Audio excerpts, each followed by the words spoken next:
പ്രിയപ്പെട്ടവരെ, ഡിജിറ്റൽ ലോകത്തിൽ നമ്മൾ പാലിക്കേണ്ട അച്ചടക്കങ്ങളെക്കുറിച്ചാണ് ഞാൻ ഇന്ന് നിങ്ങളോട് സംസാരിക്കാൻ ആഗ്രഹിക്കുന്നത്. സ്മാർട്ട് ഫോണുകളും ടാബ്ലറ്റുകളും കമ്പ്യൂട്ടറുകളും ഇൻ്റർനെറ്റും എല്ലാം നമ്മുടെ ദിനചര്യയുടെ ഭാഗമാണ്. എന്താണ് ഈ ഡിജിറ്റൽ അച്ചടക്കം? ലളിതമായി പറഞ്ഞാൽ, ഡിജിറ്റൽ ഉപകരണങ്ങളും ഓൺലൈൻ പ്ലാറ്റ്ഫോമുകളും വിവേകത്തോടെയും ഉത്തരവാദിത്തത്തോടെയും ഉപയോഗിക്കുന്നതിനെയാണ് ഇത് സൂചിപ്പിക്കുന്നത്. അനാവശ്യമായ ഉപയോഗം കുറച്ച് നമ്മുടെ സമയവും ഊർജവും ക്രിയാത്മകമായി ഉപയോഗിക്കുക എന്നതാണ് ഇതിൻ്റെ കാതൽ. ഇന്നത്തെ കാലത്ത് ഡിജിറ്റൽ ലോകത്തിൻ്റെ സാധ്യതകൾ നിരവധിയാണ്. വിദ്യാഭ്യാസം, വിനോദം, ജോലി, ആശയവിനിമയം എന്നിങ്ങനെ എല്ലാ മേഖലകളിലും ഡിജിറ്റൽ സാങ്കേതിക വിദ്യകൾ വലിയ മാറ്റങ്ങൾ കൊണ്ടുവന്നിട്ടുണ്ട്.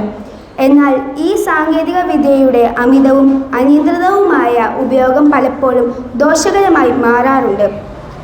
അമിതമായ സ്ക്രീൻ സമയം നമ്മുടെ കണ്ണുകൾക്കും ശരീരത്തിനും ദോഷകരമാണ്. ഉറക്കക്കുറവ്, മാനസിക സമ്മർദ്ദം, ഉത്കണ്ഠ തുടങ്ങിയ പ്രശ്നങ്ങളിലേക്ക് ഇത് നയിച്ചേക്കാം. സാമൂഹിക ബന്ധങ്ങളിൽ വിള്ളലുണ്ടാക്കാനും യഥാർത്ഥ ലോകത്തിലെ കാര്യങ്ങളിൽ ശ്രദ്ധ നഷ്ടപ്പെടാനും സാധ്യതയുണ്ട്.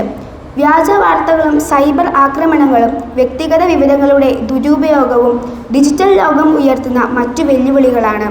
അതുകൊണ്ട് ഡിജിറ്റൽ അച്ചടക്കം പാലിക്കേണ്ടത് അത്യാവശ്യമാണ്. അതിനായി ചില കാര്യങ്ങൾ നമുക്ക് ശ്രദ്ധിക്കാം. ഡിജിറ്റൽ ഉപകരണങ്ങൾ ഉപയോഗിക്കുന്നതിന് ഒരു സമയം നിശ്ചയിക്കുക. പഠനത്തിനോ ജോലിക്കോ ശേഷം മാത്രം വിനോദത്തിനായി ഉപയോഗിക്കുക. ഉറങ്ങുന്നതിന് 1 മണിക്കൂർ മുമ്പെങ്കിലും മൊബൈൽ ഫോൺ, കമ്പ്യൂട്ടർ എന്നിവയുടെ ഉപയോഗം നിർത്തുക.